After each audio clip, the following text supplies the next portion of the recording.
Memphis, Memphis, Memphis, Memphis, Memphis, Memphis, Memphis, Memphis, Memphis, Memphis, Memphis, Memphis, Memphis, Memphis, Memphis, Memphis, Memphis, Memphis. Nothing but Memphis. Everywhere we go, it's Memphis. Memphis, Tennessee, the beautiful land in the world. And I'm thankful for this guy who tweeted and said I don't have that fire in my eye no more. That game right there was for him. That's what I do. I prove people wrong each and every night, and that's for him right there. Hi, this is Tom Izzo at Michigan State, and you're listening to Grizz 901.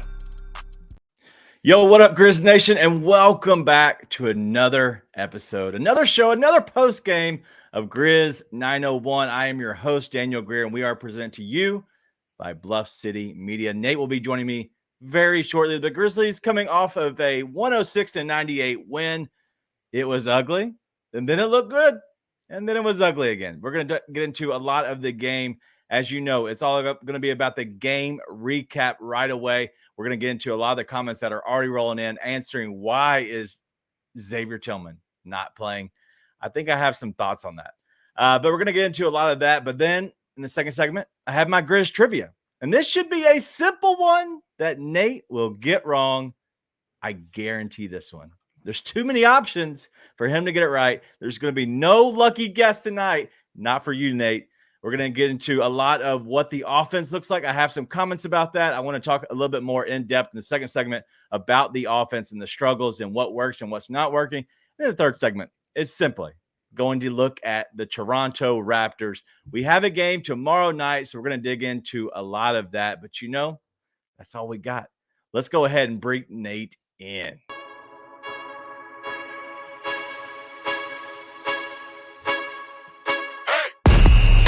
Yo, what up, man? What up? We are making it. That's it? Just like the Grizzlies, we're making it. New year, new Grizzlies? Question mark? Hopefully? Question mark? Hopefully. Yeah, so this is what I want to talk about in the second segment from Jalen Nelson. Offense looks horrendous. God, it's ugly, but there's so many in here. Right off of the top, we got straight into Heaven's Healthy Kitchen. Shout out to you. It was sloppy, but a win is a win, so we'll take that. But thank you all for joining us, man. This is going to be a lot of fun, as it always is. We're here to kind of entertain you, but also maybe talk you off a ledge, maybe break into a little bit more of the game and shed some light on what's happening. Tonight's game was ugly, but in the end, a win is a win. So let's talk about it off the top rope, man. 106-98. The Grizzlies do get that win. It was sloppy towards the very last part of the fourth quarter. Third quarter, they pulled away. What's your thoughts, Nick? A win's a win. That's about all I got. Hopefully, the job getting that dunk on Wemby and then the three and the assist after gets him back to being himself, because before his knee ever did whatever wonky thing it did, which Ja is the king of having something that's not like he acts like it's bad. Like, you watch it happen in real time and slow motion and you think it's a bad injury. And then he comes back in the second half. It's crazy how much that happens. But even before that, it's like, I don't know, man. I don't know if he's thinking too much, trying to figure out what to do about reintegrating himself or something like that. But none of that would make sense because he came out like a bat out of hell when he first started playing again. So I don't really know what the deal is, but I got an answer. John 17 shares. He don't have that fire in his eye anymore. Yeah, tweet it. Nope. Send it. Not Send it. John, it's your responsibility now. You've claimed the mantle. Send it. Yeah, John, you're going to do that for me, man. I have to step away from that one. That was a not a mistake. That was good. It worked. But it's a tweet I'm going to stay away from right now because I know Ja, but I do think that Ja needs that. I think Ja needs that. I don't know. He needs something, but I mean, a win's a win. And listen, he eventually sort of figured it out, but yeah, the team just doesn't look right. It's too many skilled players for it to look like that. And you got to reintegrate people for sure. But I mean, a lot of times just dudes don't make shots. There's a lot of dudes who just aren't making shots, you know? Right. So Jaren, thank God Jaren had a good defensive game because that was pretty brutal from him. Ja didn't look good in the first half. Bane is the one that kept him in it. And eventually Ja kind of felt it out and got better. Smart's making some winning plays like he does, which he has a Dylan Brooks stat line tonight, but he did not have a Dylan Brooks game. Kennard made some shots. So overall, I think there's good things to take away from it, but they got some figuring out to do. Also, shout out to Zaire coming in the game for less than a minute and just not catching a ball. I know it got tipped, but I mean, that's like he just kind of watched it at his leg. Let's talk about two things. I want to get into Derrick Rose, who looks injured again, but when he wasn't injured, he was getting cooked. Like, defense is just not there. Like, I don't know what you do with Derrick Rose. I think he is good in a small sample size. So if you need him here and there, like, it's great. But the problem is I don't know if you could count on him. Let's say we did count on D Rose and we felt like we needed him in general. I don't know if we could count on Derrick Rose in a 7-game series. I'm saying just one. I'm not talking about back to back, but one 7-game series. That would make me nervous. We can't count on him for 7 games. What are we talking about? Listen, and like I guess there's a lot of season left to play, but man, I was wrong about that. I thought he would come in and still have some stuff left in the tank. And I mean, when he's playing offensively, he actually looks good. I mean, when he gets that mid-range, he looks good. He's one of the few guys on the team that'll drive. But yeah, it was announced he was out for the rest of the game with a sore thigh, and I was like, God, that dude's old. I was like, man, he's just in the middle of the game. He goes, I'm gonna need some ice. Yeah, let's talk about the other one, man, and that is Ja. And I know we've joked about, didn't have that fire in his eye, but going back to John 17 is saying it's Ja's fault. I don't want to say fault. Fault's a strong word, but I will say that him not having the energy, is the reason that the offense isn't getting just kind of in the flow. It isn't getting ignited. I was texting with Ryan about, my buddy that everybody I speak with often on this show.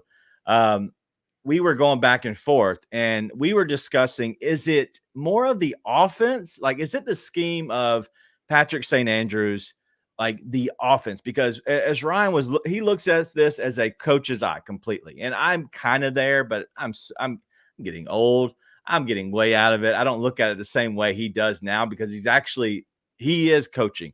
And so looking at it differently. And what he was saying is that the offense now is only going through pick and rolls from the top of the key, compared to sometimes it was free flow for Ja. Wherever Ja would catch the ball, whether it was the corner, whether it was maybe the outside, the edges, all that. And it wasn't just strictly from the top of the key. He was able to do pick and rolls wherever, with anyone in particular. Yeah. I do know that he doesn't have Steven Adams now, but Bismack was setting decent screens tonight. But when you saw that third quarter get going, he was getting to wherever, and then he would call over his guy, do the pick and roll from the side. That's where even he came off of to get Wemby on that dunk. Like, that is the difference that I kind of saw. And maybe there is a change that he did get kind of going and he got kind of stuck. I don't know if it is Ja or not, but one thing I did see is the energy. When Ja started getting down in and working into the offense earlier, they were able to get more of a flow. The reason is when there's no ball movement at all on this team, like zero. The only ball movement is whenever somebody gets into the lane, they want to shoot potentially. And if there isn't a shot there, they kick it out. And that's the problem with this team. Yeah, the ball doesn't bounce around at all. That's exactly what I was going to say. Like, the problem is there's one guy that gets the ball, they run a screen, and then it's like, okay, if there's not a pass there, they get back up top and reset it. And that's why they tend up taking contested threes like 16 times a game, because there's no actual offense. It's, we're going to run a screen and hope it opens things up. And if it doesn't, then, let's do it again. Yeah. It's not good. And especially for a team that has so many guys that don't hit shots. Like, the reason you set that up in the middle is because it creates so much space and options from the middle to kick it to a lot of different guys. Well, you only got probably one guy out there you really want shooting the whole time. So, it doesn't make any sense. There's no speed. There's no pace. Last year what they did really well was even off a made basket, they went pace all the time. They're gonna go and speed you up on the defensive end. Yeah, there isn't any of that with this team. Like, I don't know if that's what Patrick St. Andrews is contributing to the team. We've seen enough. If you can throw him with Zaire and Jake to China for all I care. Because there's no speed. And listen, I don't care who you have out there, who you have to reintegrate. If there's no speed and pace and an offense is run by Ja Morant, that's the issue. What are we doing? Yeah. It's like there's too much. Hey, we're going to come down. We're going to dribble it out. We're going to set it up. Like, no, get down the court. Somebody come set a screen as soon as you get down there, and then we're going. Right? Yeah. It's been successful for them. Right. So, this is the point. Shooting's trash. Yes, it is. So, like, opening up options to pass it out doesn't matter because, Daniel, they might as well pass it to me. Like, I don't know. I think they're probably not. That's an exaggeration. But at the same time, dude, like you're passing it to guys who are not Luke Kennard. Like, you got Luke Kennard now, which helps. But, man. Anyways. Yeah. Actually, so 3 things I want to get to is one, the question from Big Die is he still sick? That is very much on the table. Okay. And then the other thing is, same guy, 26-10, and Ja has no energy. I know that's very sarcastic. I know it, but let me just explain to you. Ja has very, very limited energy. If you watch that whole game, the only time he got going was toward that end of that third quarter when he got cooking. He was getting downhill. He was catching the ball in rhythm after either a make or a miss, and he was catching it running down the court. So I will say, yes, 26-10 with no energy. That's how good this dude is. Yeah, he only got cooking for maybe 7 or 8 minutes of the game, and he puts up these kind of numbers. My thing is he could do this consistently, but on a much bigger level. But also, it's not even about him. It's not about his numbers. It's about everybody else. Because what happens is everybody's catching the ball, coming towards the basket, open threes, more in rhythm. The flow is there. The flow is off right now. Yeah, and even though he's I guess technically not sick right now. Sorry, I just saw Cole Anthony throw it to the 7th row. Wasn't the second row, 7th row. Even though he's technically not sick, like recovering from something that's enough to keep a professional athlete out of a game is something. So I imagine it is. But yeah, it's clearly not the same Ja that went and hit the game winner in New Orleans, or the same Ja who was helping him put it on the Pacers. Like, it's different. So yeah, he had no energy and still dropped 26-10 because he's awesome. Exactly. Right? But yeah, we'll see. I mean, like I said, a win's a win, and for a team that has clearly got a lot to figure out, take them however you get them. You need another one tomorrow. Yeah, absolutely. So Dennis wants to ask the question, did we win? Dennis, the bottom of the screen, buddy. No, Dennis. Shut up, Daniel. Be nice to our guests. I'm kidding. Spurs 98, Grizzlies 106. Just a very synopsis of this is the first half was completely disgusting. Not much is happening. Wemby looked like he was Wemby, like he was dominating. And then the third quarter came out. The Grizzlies took control. Bane got going, got a little bit more of that flow, more of the energy pumping. Ja came back and then took over from there. Once Ja took over, it was lights out, except for towards the very end when that 4-point play, the flopping foul, like all of that happened was not ideal. But in the end of the day, the Grizzlies do get the win, and that's the biggest thing is they won. Let's just say Jaren couldn't play quarterback. We know that for sure. That dude was full sprint down the court, and Jaren. Oh man! But hey, that's actually one thing Big Die brings up that is. I was about to get to that. This team, we won rebounds. Yep, that's big because you didn't just get beat on the boards; you got crucified on the boards 2 games in a row. I mean, just straight up murdered. So. That's good, and that's gang rebounding. There was a couple of times where I noticed every Grizzly was going to the boards, right? And they basically boxes and elbows. I'm still like them to put a body on somebody, but they're all there ready to get the board. So a lot better effort on that tonight. And listen, even guys like Jaren's box score, if you look at it just initially, doesn't look good. 3 for 14, 10 points. But then you get 7 rebounds, 3 steals, 4 blocks. You had a lot of guys contribute in a lot of ways tonight. And one of them being a guy who we have been like pretty well out on. Bismack Biyombo had a good game tonight. He did. Like, listen, he airballed that little hook shot at the beginning of the game, and I was like, oh God. There it goes. But listen, he was really active. He was in the right place at the right time. I thought Brevin did notice the best part, which is he was putting himself in a position to score. Like he was making himself an option for Ja and Dez and Smart or whoever to pass to. Right. And it paid off. Listen, he only got 4 points on 2 buckets, but really good looks and in times where it mattered. So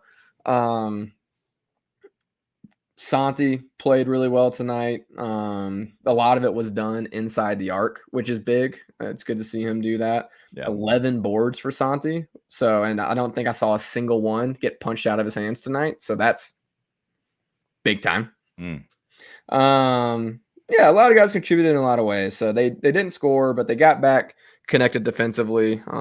That Spurs team is not good, but they have a lot of guys that can hit shots. And so to hold them under 100 is still really good. So is this true? LOL. Nope. Jones, the Grizzlies haven't lost to the Spurs since before the play-in. That's crazy. I know they haven't been great, but it's pop. Like Warriors year play-in. Wow. That's I actually kind of believe that. I do believe that, yeah. So I guess, has Ja ever lost to the Spurs? Yeah, I'm sure he lost before that. Yeah. Well, that's when the play-in started. When the play-in started is when Ja entered the league. Pretty much. That's the second year before they beat them in the play-in. Okay. Ja had been in the league for 2 years at that point. Okay, gotcha. Okay, that makes more sense. That's crazy. Yeah, I don't know. Anyway, but yeah, that's great. That's a big Dylan game, by the way. Francis, we're going to get to yours here in a second about the Marcus Smart stuff because I do think it is very important to look at that. But let me hit on the rebounds real quick, and we're going to get to our player of the game. But the first half was Spurs 24 to the Grizzlies 21, right? So they were out rebounding us by 3, which seems to go the way that this whole thing usually always goes, right? Is the team out rebounds us and they kind of push it. But the difference was the second half. 25 for the Grizzlies, so 4 more than the first half. 16 for the Spurs. That's the biggest thing, honestly, is those key rebounds, keeping them off of the boards, but also a lot of Vince Williams. He was key tonight. Vince did a good job of getting those rebounds. Santi Aldama, he had a double-double, and so that was great. Rusty Witten, shout out to Rusty and the team, $2. Ja hasn't lost to the Spurs since 2020. Once COVID got here, Ja didn't lose, just so you're wondering. All right, let's get to the stats real quick. I'm going to get you my favorite site to be able to see these real quick instead of the actual book. But let's go over the Spurs real quick. If anybody wants to hit on the Spurs, if anybody has anything on the Spurs, by all means. Obviously, that one-legger from that 3-point from Wemby, sick. But really, it was Wemby, 20 and 7. He did have 4 blocks overall. All those came in the first half, which is crazy. But the rest of the team, really nothing there. Keldon got to his shots when he needed to, and he had 19, and that was pretty much it. Nobody else did anything else. But look at the Grizzlies. Jaren, low IQ night. 10 points, 7 rebounds, 1 of 4 from deep. And then Bismack Biyombo, who we talked about, 4 points and 8 rebounds. One thing I want to look at with Biyombo is 2 turnovers. He's been averaging many more than that. And so I want to give him the love on that. Marcus Smart, 5 points, 2 rebounds, 3 assists. Desmond Bane, 24 points, 3 rebounds, 2 assists. And then the other guy, Santi Aldama, 13 points, 11 rebounds. And then we're going to get to the player of the game. And you know who he is. Ja Morant, 26 points, 5 rebounds, 10 assists. Let me get all this off of the screen real quick. I apologize about that. God, what's dog. happening? Yeah, You're can you scaring help me me. out, bro? I'm trying to get I to the got other you. stuff. Goodness, what are you doing over there? Are you picking your nose? All right, so Ja Morant, the Grizzlies #1 player of the game, 26 points, 5 rebounds, 10 assists, 3 long balls. What's your thoughts on Ja tonight as you take a sip? Yeah, exactly what we were talking about earlier. All this on no energy. Like, it was good to see the 3-ball fall for him. It was good to see him dunk on Wemby. It's good to see him get a little spicy there for a little bit in the third quarter. But in general, it's like a low energy game. Yeah, it was like, wait, where's Ja Morant? And then in the third quarter, like, oh, there he is. In the fourth quarter, hey, there's Ja Morant. So, yeah, listen, all in all, I thought there was a lot of encouraging things. It's just the team needs to be able to put it together to put up. They need to average more like 112, 115 on a night. They can't be doing this 100, 105 stuff. But Ja himself didn't look like he had it. Really thankful that his knee is not a really bad injury because it could have been anything when he went down. Yeah. And so really glad he's healthy. It means we can keep watching the season with a little bit of hope. And so saw it tonight again. Not his best night, and he still had 26, 10, and 5. So that's crazy. He's just so freaky good, man. Excited to see it. Excited to see some of the stuff he's obviously been working on as far as his mid-range and stuff too. I know a lot of people don't like it, but him being able to knock down a mid-range shot is going to open up a lot of stuff for him as well. So yeah, absolutely. Good. It's good to see all this stuff from Ja. The funny thing is, I don't know if y'all were on this previous show. I guess the last show we had before we took off New Year's. What did I say he was shooting at from 3-point? 12%. He's now hit multiple threes in the last 2 games. So I guess he does listen to Grizz 901. Yeah, he'd be one of one. But that's it. Grizz 901 player of the game. Ja Morant, 26 points, 5 rebounds, 10 assists, and 3 3-pointers. I do have another guy. I do want to go back, talk about Jaren. I asked the question in the comments about what is Jaren? Like, is he like, what's your thoughts on general? A lot of people are giving me their thoughts, just I guess about his play, but I do want to give you one stat. He had 3 steals and 4 blocks. That is Jaren in a nutshell. Like, he's doing those things. And I know people have said this. It's a quiet whatever game. That game, it looked like he was going through the motions. He was just complaining, as John 17 says. Like, it was the whole, like, I think I got shot in the face. I'm going to fall. We hit knees. I know that is all painful, but the problem is a lot of that, it just irks me because he doesn't play tough. And I think once he kind of flips that switch and gets to that where he can kind of play with his core more and play a little bit more, I guess, sturdier, we'll say.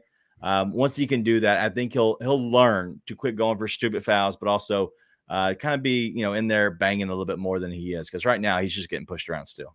Yeah, I still just can't fathom why he refuses to be physical. Yeah. And refuses to initiate contact because he can. It's like there's no reason that he can't, and he kind of just lets himself get pounded down there, right? Like he just gets beat down there. Other guys beat up on him, and he just kind of is like gonna do his move, but he's gonna fall while he does it and try and get the foul, which for some reason he still gets the worst whistle in the league. It's pretty crazy. It's He not won great. Player of the Year and still gets a terrible whistle.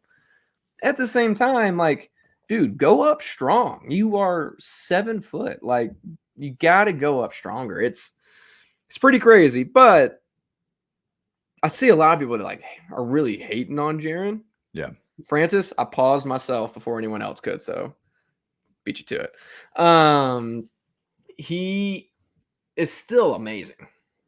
He's still amazing. Like he's still doing so much for you. Even tonight, what was it? 4 blocks, 3 steals.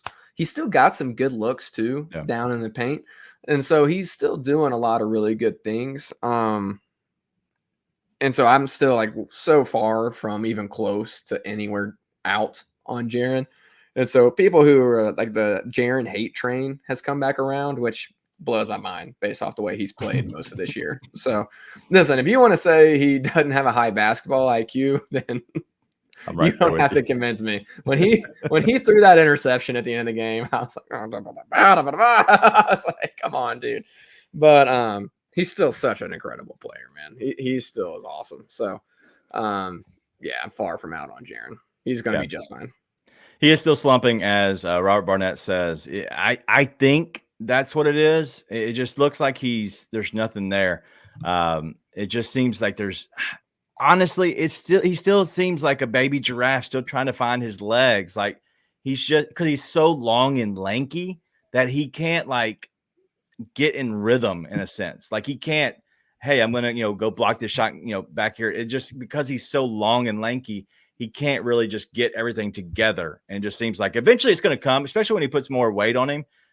It'll get there, but man, it just seems like it's just not coming together just yet. And so he's already got the weight. I got bad news. He's already got the weight. There's no reason Jaren can't be that right now. Yeah. Other than he wants to be a finesse. He wants to be a big guard, and he just has to realize he has to be a big, but it's okay. Yeah. Like I said, Ryan said, had a good year. Ryan says, the USA hangover players say that it affects them most in January. I think that's tongue in cheek, but I will say pretty positive. I never know. Dak Daniel says, one, he said earlier, hit the like button. You should hit the like button. So everybody in here, please do me a favor, hit the like button. It helps us find the algorithm of YouTube. But everyone tonight, but Bane and Kennard, looked out of sync. Kennard, obviously, he didn't look right into the game. He looked a little shaky. His shot wasn't there. And then he started getting off of those screens, those double screens coming off the top, a little bit of a pump fake at times, and then coming back over and knocking down a lot of those shots. So he did look very good. And so we'll see, man. This team is kind of getting their stuff together. It is taking them a while. Yeah. I think tonight that it just looked like they were just going through the motions again. And sometimes this team looks like they're just going through the motions. And so I'm curious if this actually gets them, and it's a chemistry issue where they can't figure out, and we're going to hit on the question here, and I'm going to go ahead and put it up. Is the offense, is it coming together? How does Smart fit? I know we talked a little bit about it before, but I want to ask you a question again, like him being a secondary ball handler, does he fit with this offense? I'm not saying we're going to trade him. I'm not getting that. I think we can break down a little bit of the game because I do think it's important. So we'll see. But anything else you have on this game? We're about at the halfway point. I'm going to go ahead and get into the Grizz Trivia and dig into that a little bit more. Win's a win. Win is a win. So the Grizzlies win 106-98. Another good win. The third win of the season at home, which is crazy to say. And I hope we continue to extend it. Second segment, as you know, we're going to hit on the Grizz Trivia right off the bat. And then after that, we're going to discuss a little bit more about Smart. Third segment, as always, we're going to look at the next game upcoming, and that is the Raptors tomorrow night. So give me about 1 minute break. We'll be right back. Yeah, because Zach Randolph went into the Blazers organization that had some characters. Underline the word characters, right. Okay? He's coming from Michigan State. He's from Marion, Indiana. And then you go to Portland, Oregon, which it's an entirely different culture, entirely different demographic. He had people around him who were guys from Marion. Hey, you owe us. Anthony, one of the key memories of my time here in Memphis, off the court, I did a Read to Achieve event with Zach Randolph. And the kid who read the most books, his prize was to get to interview Zach Randolph. And the young man, first question to Zach is, what's the hardest thing for a black athlete to learn? And Zach did not give him any, like BS fluff answer. He said, a lot of times the people who say they're your friends, they're not your friends. And you have to pick the people around you very, very wisely. Tune in to The Anthony Sane Show, Wednesdays and Fridays at 12 p.m. weekly on the Bluff City Media YouTube channel. All right, we are back. We are Grizz 901, part of Bluff City Media. I am Daniel. That is Nate. If you could do us a favor, hit the subscribe button if you're watching this on YouTube, and then the like button. It's free. It's easy. It's all there on YouTube. If you are watching on Twitter, thank you as well. Hit the like and the share if you don't mind. We want to go ahead and keep this thing booming, keep this thing rolling.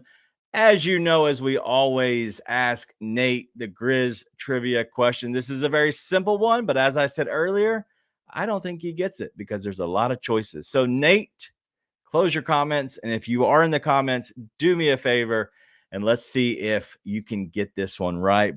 But Nathan, what is or who is the Memphis Grizzlies' all-time winningest coach? All-time winningest coach? Yep. Is it Lionel? I'm gonna say percentage, and they have to coach for 3 seasons or more. So like the Percentage? highest percent. Yeah, percentage. You You can say Lionel. I'm just want to give you a heads up. I'd still say Lionel. Okay. Close. It is not Lionel Hollins. You want another guess?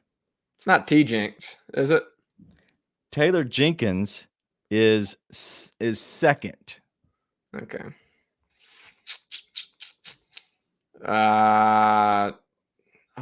What's his freaking name? Dude who like everybody in the front office hated him. I think it's him. And refs hated him. I Oh think gosh. it's He just beat cancer not too long ago. Did he? What's his I don't know. freaking name? It is not Hubie Brown.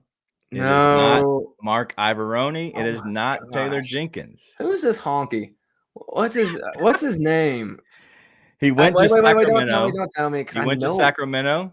I know exactly. Yeah, that's who it is. I just can't remember his freaking name. Oh. How can I not remember his name? It's the one coach I always forget. I remember Fizdale even. It's not. It's okay, I know who it is, but I can't remember the name. I think he is currently an assistant coach for the Philadelphia 76ers. Yeah, he is. Yeah. What's his name? I can't remember his name. Yeager. Thank you, Dave Yeager. Dave Yeager is never remember dude's name. But yeah, leader in the percentages. He has a 598 win percentage. I was sitting there and I was like, I know that this is I know who this dude is, but I don't know who this dude is. Yeah, he I'm pretty sure just beat cancer like last year, right? I think honestly, I don't know. That happened. Anyways, but yeah, so that actually does make sense. So a little bit about this, a little bit of stats. Okay, we'll kind of give you a little bit more on Grizz Trivia tonight. So Lionel Hollins is the all-time winningest coach with 351 wins. He did win at a 558 percentage, but at 598, Dave Yeager, he was here, I believe, for just 3 seasons. But then Taylor Jenkins, a guy that I know a lot of people want to fire. I get it, but he has a 579 win percentage. So closing in on that 60-ish. And he has 309 wins, which is the second most in the franchise history. So obviously that percentage was much higher early in the season because before those first 25 games took a shot to the face with that. Yeah. All right, let's go ahead and get in past Grizz Trivia. We'll get into a little bit more of the comment section as we always do. But I do have something. If you have a company or a business that wants to sponsor one of our segments, we are officially all out, full court press in looking for certain companies. We've been doing it a certain way, and we've been discussing it. And finally, now with the blessing of Bluff City Media, we're going to actually look at it and do it a different way. And we're going to look at these segments and a lot of these sponsorships, and we're actually going to take it on. So if you have a company that wants to sponsor this, whether it be a segment for Grizz Trivia, whether it be a title sponsor, whatever you're looking for, we actually have a great one. And Anthony's saying, shout out to him. He wants to be, or he suggested that we get a sponsor for the comment section. The comment section is this show. So what we're going to do is try to do something fun. There's not a segment that is the comments. The entire show is the comments. So we're going to try to do something interesting within the comment section. Whether it is some company logo, but obviously talking about the company as we do. But yeah, so if you have a company or anybody, please share it over at Grizz 901 Podcast on Twitter. By all means, we'd love to hear that. If you want to send us a DM, our DMs are wide open. All right, let's get to this one real quick. Francis Carlotta about the fit was smart. I know it hasn't looked good so far, and I know that Smart's had his good games. He's obviously had his bad games. He does have an issue with that splinter in his hand. I know DeMichael Cole within the commercial appeal. How gnarly is that? So you're talking about the question here. Should he be a cutter, a spot-up shooter, a secondary ball handler? What's your thoughts on Marcus Smart? I mean, the answer is they don't fit offensively. Plain and simple. They don't complement each other whatsoever. Like, Smart is not a bad passer, but he's not the guy who's going to set up John lobs and stuff like that. He's a little loose with the ball. And then he doesn't hit a bunch of shots, right? He is an okay three-point shooter. Period. That doesn't fit with Ja. The reason you bring him in is defensively. But, I mean, I just looked at all the lineups from tonight. There's only, I think there was about 7 or 8 different lineups where Ja and Smart on the floor together, and only one was positive. Everyone was negative. Ironically, it was the one that had like Biz, Dez, and Luke. So it should have been your worst defensive lineup, and they outscored the Spurs 10-3 with those guys on the court. Yeah. So, it doesn't work very well. Smart is a cutter, but there's not enough space from the other guys for that to be really effective, right? Like, he's not big or athletic enough for him to be able to do that in minimal space and it work out. The way Smart probably complements or it presents the best threat offensively is when he gets in that little back down ISO on guys. He's really crafty, so he's good at drawing fouls, and then he's really comfortable taking that shot down there in the paint, and he'll hit a little fadeaway. But it doesn't complement Ja at all. The flip side of that is they just started playing together. Say what? He's a goon. He is a goon. That's true. Listen, and also the flopping foul has somehow found a way to be less effective than the take foul. The flopping rule has somehow found a way I didn't think I'd see a rule change be less effective than the take foul rule change, but the flop rule change has somehow found a way to be that. Guys are getting fined for playing basketball. It's really a mess. Yeah. But the flip side of that is they did just start playing together. So, like, there's still plenty of time for them to figure out how to complement each other more, especially if you've got guys like Bane and Kennard on the floor. I think that might be a reason that worked tonight. Is it creates the space for those two to do their thing a little bit more. So there's a lot of tinkering get out. There's, as much as people want to fire Taylor Jenkins, there's a lot of stuff to be figuring out. Yeah, I mean, the trade stuff has already just gotten so blown up that I'm like, that'd be great. The only one I've seen that I'm completely on board for is the one that sends Jake and Zaire anywhere but here, and the Grizzlies somehow to get Nick Claxton back. I saw that today, and I was like, yes.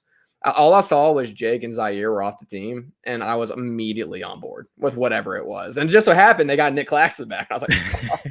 Perfect. Whatever you're sending, that's fine. Win-win. All right, so going back to what we talked about before, and I don't want to get into this too much. We got kind of, I wouldn't say heated. We got a great discussion of this last time. And speaking of what, D'Angelo says, dude, Vince needs more minutes. And I think Vince is playing well, and I think Vince is the type of player that is better next to Ja. I like Smart. I like what he does to the team. I like what he brings to the team.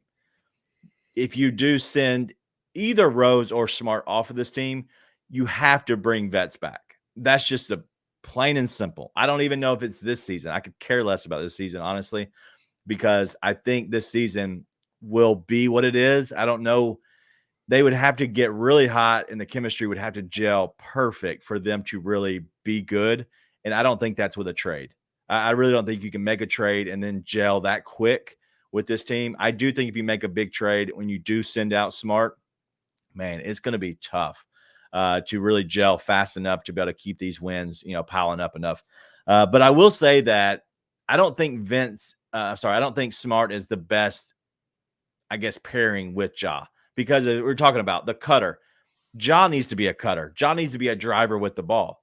But Smart can knock down a three here and there, but that's not what we need. But the problem is your 5 can't knock down any threes. Jaren, his best version of himself really is somebody who can be near the paint now, who can be that guy who can use his size and be the mismatched opposite of Bismack Biyombo. So what is that other guy? If he's a defensive stop, that's great. But I really need something else, and it needs to be rebounding. And if Smart could figure out to be a plus side rebounder, I think that would help. But I'm just not. I'm not sure it's going to be there because he's just too small. Well, he can rebound. The problem is nobody rebounds. Like that's the problem. Like Marcus Smart is a fine rebounder for his size. He's not afraid to get in there. It's just he's always the one on the perimeter guarding somebody. Like asking him to go in there and get rebounds doesn't make sense. It just doesn't make sense. And to be honest, like we've seen Marcus Smart. I know Vince has been really good with the minutes he's had, and he's earned every bit of playing time he's getting and then some. At the same time, like this is far and away the worst Marcus Smart has shot from three since 2017. Literally since 2017. And like he's gonna be a little bit better for a second. God, everybody thinks I'm John Martin. That's cute. People think I get paid to do this. Just kidding, I did get paid a little bit. I know it's like the fourth or first. I never saw they that. Put me in a bucket. Somebody brought it out, and now I see it now. I know. I do too. I saw a picture the other day, and I was like, "Damn, you are." You are. That's not wrong. But Smart can hit threes at a better clip than what he's been hitting them at. That's 100% in the cards. And if he does, then like the whole idea of Smart was you bring somebody in who is not going to have the highs that he had, but be more consistent than Dylan. And right now you've it sucked because Dylan's shooting like 40-something% from three, making all of us want to. No, he's not playing right now. Drink bleach. Yeah. But at the same time, Smart has always been a more consistent player. And we've seen that. Like even tonight, he had a Dillon Brooks stat line, but didn't feel like one of those Dillon Brooks games, right? And so I think it can still work and be fine. I still think that the best version of this team is what we were arguing about last time, is you have to have all the team that they have and you throw in a big, preferably a big like Steven Adams. Yeah. Who does all the dirty work, bullies people around, bullies people in the paint, but at the same time facilitates, right? So I still think that's the best version of this team, but if they end up trading them, like it'll be for something good, right? That's the thing is it's $18 million this year. Both can happen. The reason I got mad at you is because you're like, I'm not sure the best version of this team is Smart starting. And I was like, yes, it is. I was like, yes, it is. It is. It is. I agree. That's fine. You're wrong. I'm just saying they're not a good. They don't mesh well. They're not great for each other. Listen, I've had a girlfriend tell me that. And I thought she was wrong. Thank God I listened to her. AKA, she broke up with me. All right, let's get into Andre Drummond. Do we think that do we think that Andre Drummond is long for this team? Man, he's putting up big numbers right now. I would like to have him. I think we've talked about that before. King Meeks. Let me say that better. King Meeks. I like it. Understand. I hope they do. I like him better. I like Andre Drummond better than Bismack. Yeah. So one key on that, Bismack cannot be traded until February 1st. I don't know if everybody knows that. So the last day, January 31st, is his last day before he clears to be able to be approved to be traded because he did sign that contract. And so February 1st is the first day that he can be traded, just so everybody's on the same page. So they can't do anything with him. Sorry. Let's get to this other thing real quick. And this is from our guy, Ed Morse. Do you guys not like Kennard more so Nate? This is a Nate question. Yeah, I like Kennard. I do too. It's dependent upon the rest of the roster, which I don't think he fits really well into as currently constructed, because if he's not making threes, he's a liability. Right. Completely everywhere else on the court. But listen, he rebounded well tonight, I believe. Yeah, he was getting in there. I think the whole team was making a better effort of getting in there. Right. At the same time, it's amazing how it works. Yeah, right. It's pretty crazy. But listen, you need the shooting. So I like Kennard fine, 100%. It's just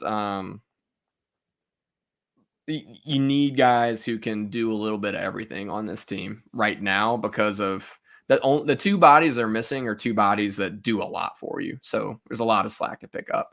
But yeah, I like Kennard fine. 100%. I like Kennard. Yeah. Have I been talking trash about Kennard? I think you did make a comment on the last show that you would trade him for. I don't remember why. I don't know. I do believe I would trade him. I'd still trade him for like a 3-and-D wing, a guy who's not going to shoot that 45%, whatever he does, but will shoot 38% and then rebound and defend for you. Yeah, I would do that in a heartbeat. 5 rebounds out of Luke Kennard tonight. The out of 3 guys off of the bench, they had 21 rebounds for our 46. So good night out of them. It was only, honestly, 5 less really than the starters, those 5. But one thing that King Meeks says is, why do people keep talking about Dwight Howard? Dwight Howard just signed a big deal to stay where he's at. I don't think he is good for this team. He's too much of a polarizing dude, and I don't think he's as good as he used to be. I don't want anybody old, okay? I'm done with the old guys. I'm old. I'm washed. Andre Drummond isn't bad. Like, I don't know how old he is, but he's still producing. Yes, agreed. But so I'm going to give him that. if he was getting 6 rebounds a game, I would say, all right, F you, dude. Get out of here. We're not getting you. I understand. I don't need that. And the answer as to why is because people are desperate. It's desperation is why. Even though somehow Boogie Cousins keeps getting shot down. People want Dwight Howard to say no to Boogie. I still don't get it. John, we just talked about Biyombo. You can't move on from him. Biyombo had a decent game tonight. So I'm not the guy who is like, hey, get rid of Biyombo, because one, you can't.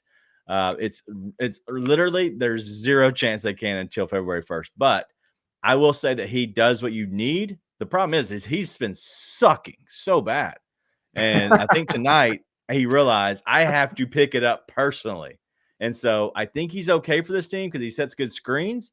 Problem is he's played with 0 effort, like 0 going after the ball and like doing nothing. But as you saw tonight, instead of him catching the ball so far out after the pick and roll, he's actually following the driver, and then he's catching the ball a little bit closer to the rim, and then he's actually getting up and making the shot or hook or whatever.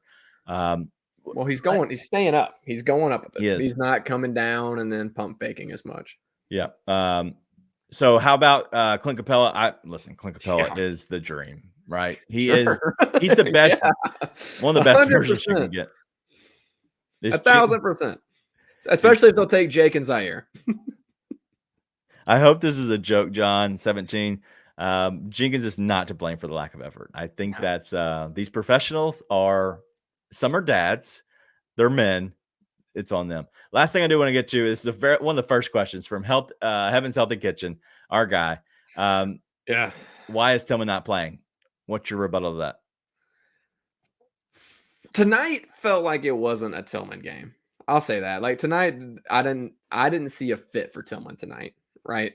Wemby, when you're going up against a guy like that who is crazy skilled, but he's not like the Anthony Davis gonna beat you up, bully you at the rim. You just want as much length as you can, right? Exactly. And like you saw him, I mean, he is like almost outside the restricted area dunking, dude. It is freaky to watch. Hey, did you see when Ja dunked on him? So he jumped the first time, right? The second time when his hand was up, he was literally standing on the ground, and his hand was right underneath the rim, dude. And one, by the way. But it just wasn't a Tillman game. But there's been games like the Nuggets. I thought he should have started. And I didn't watch we talked about that too. I didn't watch the Kings game, so I don't know what happened there. That felt like it probably should have been a Tillman game, but I don't know what happened in that game. It's going to be a little give or take. This is how it's been with Tillman. There's going to be times where he's playing a lot, and there's going to be times where he doesn't play. He is a break in case of emergency type of player, and the good news is he's so good in those kinds of emergencies that people are sitting there saying, why isn't he playing? Right. But at the same time, it's like, there's a reason that he's on his roster for super cheap. There's a reason that he is not going to be the starting center, and they went out and got Bismack Biyombo, right? He's just not big enough to do it, So that being said, there's plenty of games where I've thought this year and will continue to think he needs to play. He needs to be the guy because he fits better than Biz in certain lineups. But the truth is both of them, honestly, are kind of break class in case of emergency. The difference with Biz is he's a lot taller and longer. So it's a lot easier to just say, hey, you go out there, rebound and stuff. What are the advantages for either guy? Let me just put it simple.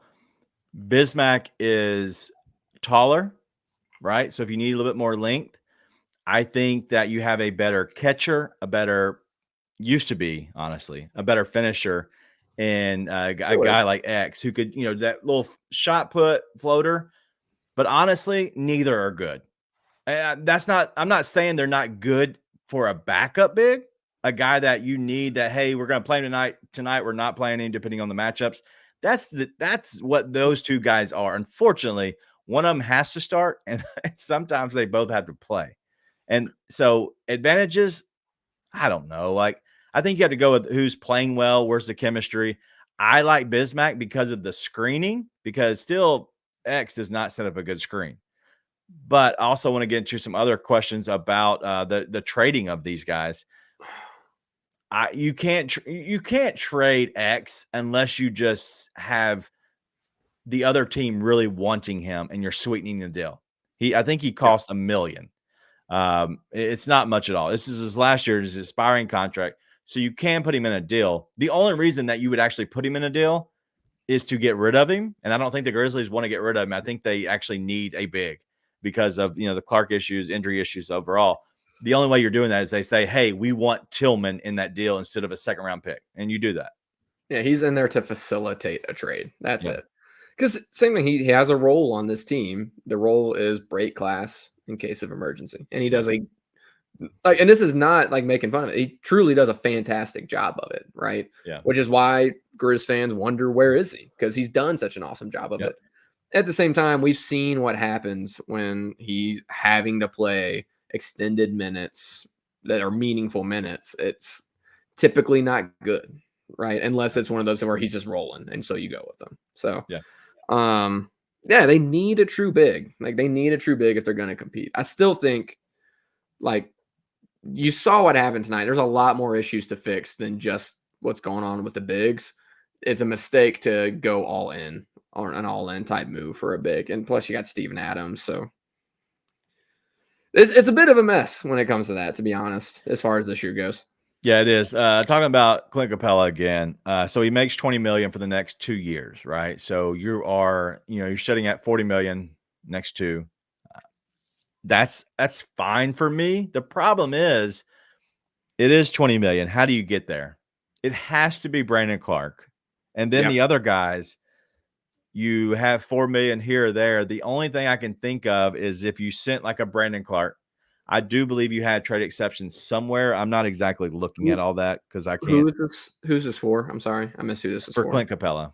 Capella. It's on the screen. I don't read. Sorry, I had to. I have people who do that for me.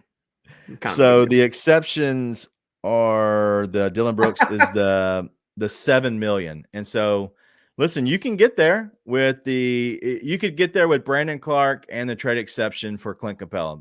What else?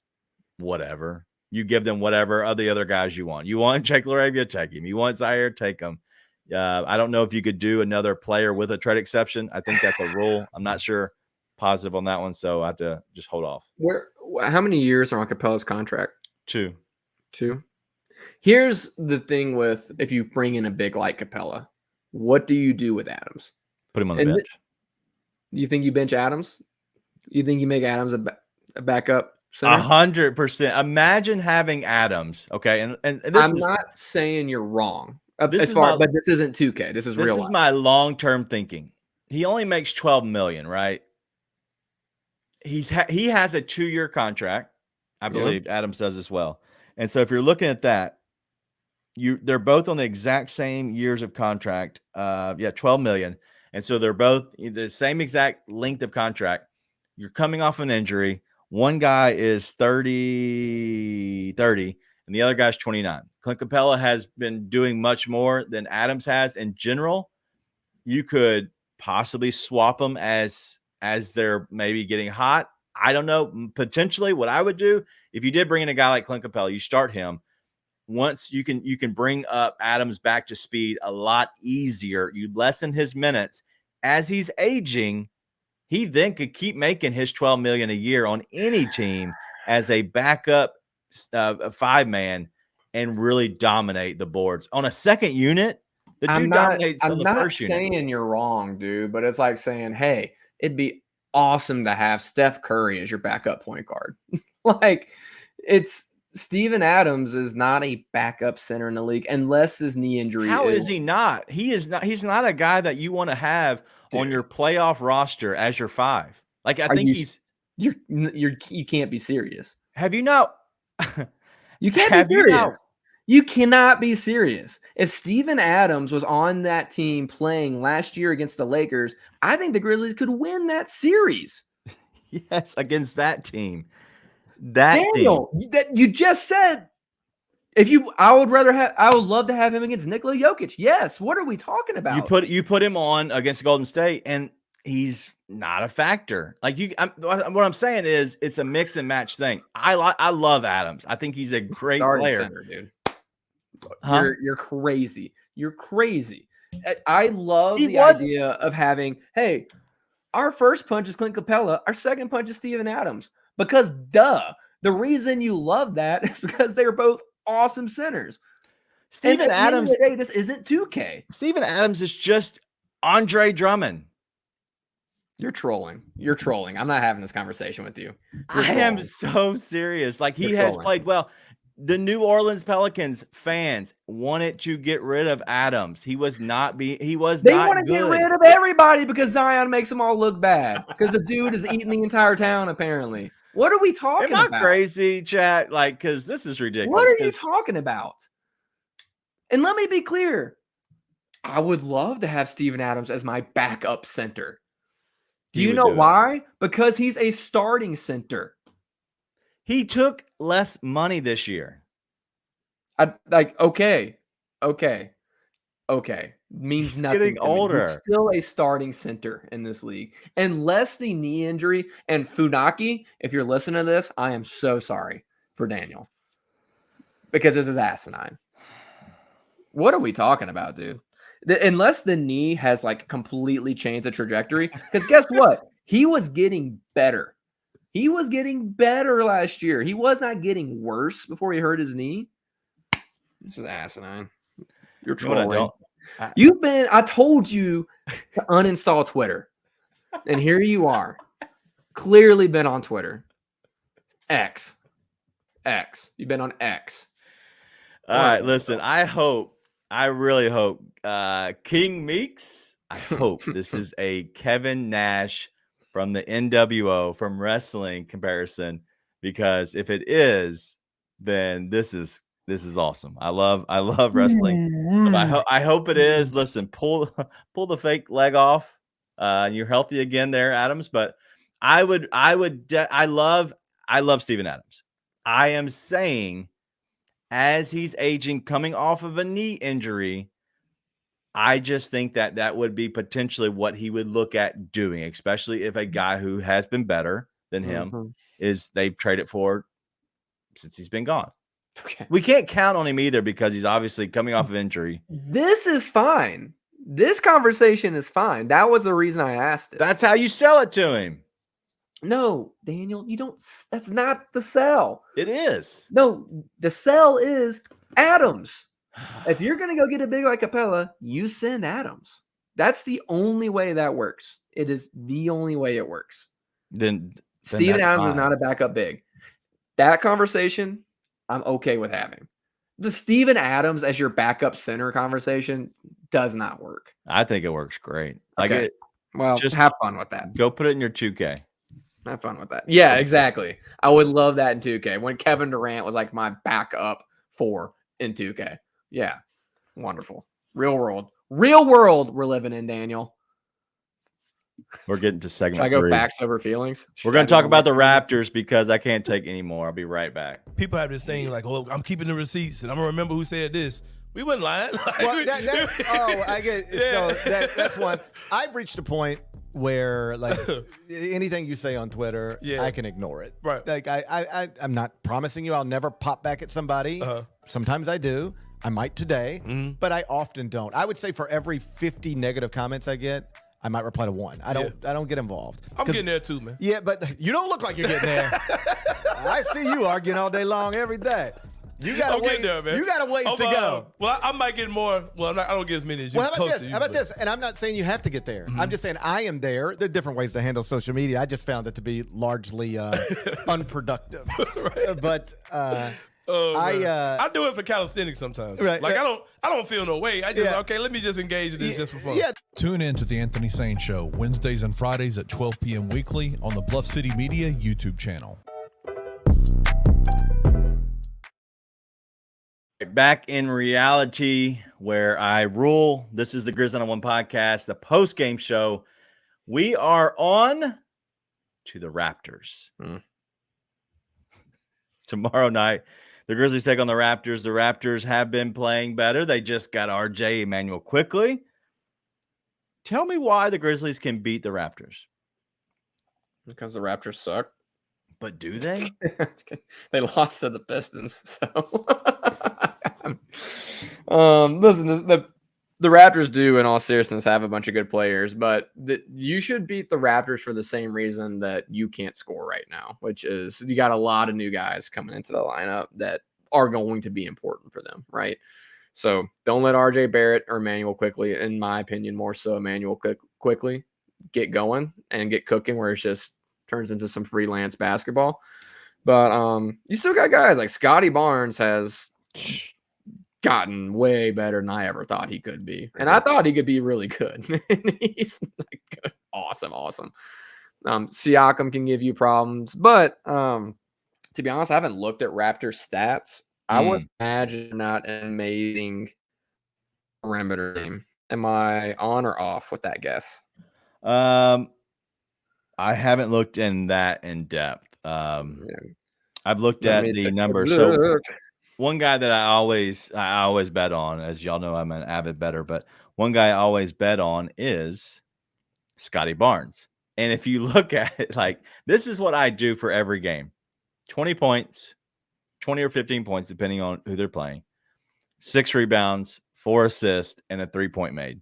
Most of the time, you can get that all at even money, which is great. If not, sometimes plus odds if you go up to 20 points. That's what he's going to do. He's going to guy that's going to give you 15 points, 6 rebounds, 4 assists, and make it 3 or 2. I imagine he's going to make probably 2 tomorrow. So if that's a number there, you can go for that.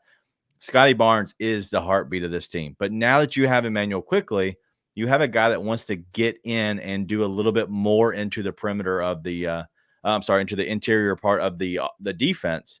And at that point, everybody else kind of moves around and facilitates and then goes around the outside in a sense. So you're going to see a lot of that. And I think that's what they did in the last game. The Grizzlies are favored in this game by 1.5, which is, was crazy to me. But the Raptors are 13-20 overall, and they did just lose to the Pistons. But anything that you're seeing on them overall? You said the Grizzlies are favored by 1.5? Yeah, that's what I saw. It's interesting because I see that same thing on ESPN, and Matchup Predictor says the Raptors are going to win. So it's just interesting to see ESPN combating itself. I think you got to watch guys that are like really dynamic, like quickly. You just don't want to let guys like that get going. You don't want to let, you don't really want to let somebody who's going to beat you from the perimeter get going, I think. Because that's the Grizzlies' problem is guys start hitting a bunch of threes and all of a sudden they can't keep up. Like that, the Grizzlies cannot keep up with the 3-point shooting contest. It is not going to happen. So if guys are getting a bunch of twos on you, the Grizzlies can keep up with that. That's something they can overcome. They cannot overcome guys just knocking down 3 after 3 after 3. So and that's why it quickly worries me because he's the guy that can get going from 3 different levels, and you don't want to let that happen. And so you really just want to make sure that's not the case. There's other guys like Siakam could beat you in a lot of ways, but it's typically not from the perimeter. So ironically, I'm not as worried about that. I'll probably come back to bite me now that I'm saying it. He went 5 of 8 last game. Well, but I looked at his 3-point percentage on the year. It's 28%. Yeah, it's not great. So like, it's one of those things. And the big thing, honestly, in my opinion, you can't let Grady Dick get going. You just don't want to get dicked. And that's really the only thing you can't let happen. If that gets going and you end up getting dicked, then everybody's going to have a bad night. Nobody wants to get dicked on a Wednesday night at home, of all places. No, getting dicked on a Wednesday. Sometimes good. All right. So as D'Angelo Halo says, they're going to have to put a little E next to the show. Yeah. Schroeder does play, and he is a guy who will be quick with the ball. He's I don't know how many he's averaging. Let me look at it. This is another guy. Listen, I bet on the Raptors a lot. I don't know why, but he's averaging 7 assists on the season off of the bench. He is a guy who is going to have 7, 8, maybe up to 10 assists because of the Grizzlies and the way they play defense. They overhelp. So you're going to see a lot of that. And with that being said, you're going to see those kickouts to the 3-point line, and you're going to see that's where Siakam's going to get his shots, but also Emmanuel quickly a little bit. But then Gary Trent Jr. Gary Trent Jr. has hurt the Grizzlies a lot. He hasn't shot well. He did go 1 of 5 last game, but that's one guy you got to watch as well. Is Dennis Schroeder going out and kicking the ball out to Gary Trent Jr. And then also the other thing I want to look at is they do only play 8 guys. And I expect him to do that again, is one big off and then the Schroeder and Trent. That's it. Their starters are going to be the same. Siakam, Barnes, Pirtle, Barrett, and Quickly. And they all rebound very well. All starters, nobody had less than 5 rebounds, and that was Siakam. Yeah. And it was Barnes with 6, Pirtle was with 11, Barrett with 9, Quickly with 6. And so that's what you're going to get hurt with is they rebound, as a team. There's nobody that's going to dominate. Pirtle's going to probably get dunked on again. But overall, this team is going to get to the interior of the defense and then kick out. Well, let me tell you who needs this win more than anyone, more than the Grizzlies players, Grizzlies fans, the city of Memphis. It's Taylor Jenkins. Mm-hmm. Do you know what's going to happen on Grizzlies Twitter if they lose to the Raptors?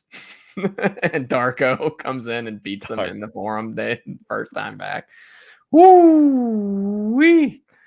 And also, I just want everybody to, for a second, just close their eyes, take a deep breath, and imagine a world where Jaren Jackson Jr. gets the Dennis Schroeder whistle. I don't know if I've ever seen a possession where Dennis Schroeder didn't hand check someone all the way to the rim and doesn't get called for a foul. No, like nothing annoys me more than watching a guy get away with fouls that my team gets called for 10 times out of 10. And that is a Dennis Schroeder experience. For some reason, he gets away with all of it. I hate it. It's like the same thing as watching Paul George drive to the basket. I don't know if Paul George has ever driven to the basket without throwing that elbow out.